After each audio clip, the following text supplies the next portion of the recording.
Alors, la propriété intellectuelle, c'est tout ce qui est lié aux créations intellectuelles. Donc, on peut parler de marque, on peut parler de droits d'auteur, de droits sur des dessins et modèles, donc tout ce qui est lié à la création au sens large. On est quelques-uns à travailler dans le secteur de la propriété intellectuelle et ce qui est intéressant, c'est vraiment l'approche des dossiers parce que évidemment la technique, le socle est essentiel, mais ce qui est important c'est l'accompagnement au quotidien, vraiment le fait de travailler main dans la main avec ses clients en mettant la technique au service des besoins opérationnels de nos clients. Notre cabinet accompagne des clients dans des domaines assez différents.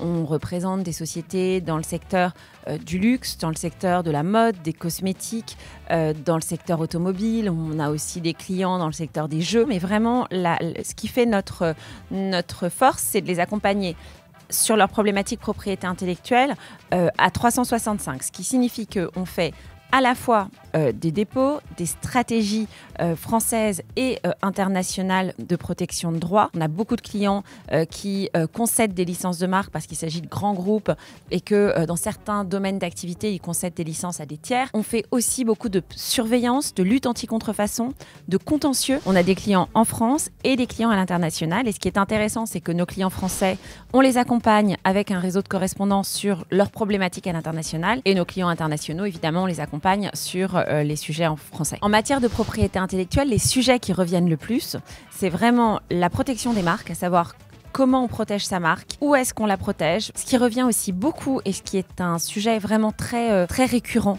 ces dernières années, c'est surtout la lutte contre la contrefaçon en ligne auprès des plateformes. Comment on se bat efficacement pour garder un produit différenciant sur le marché, novateur et pas se faire doubler par des contrefacteurs qui finalement arrivent à proposer un produit équivalent un peu moins cher, évidemment de qualité inférieure, mais ça brouille les pistes et le consommateur finalement pourrait se désintéresser du produit d'origine à cause des contrefaçons.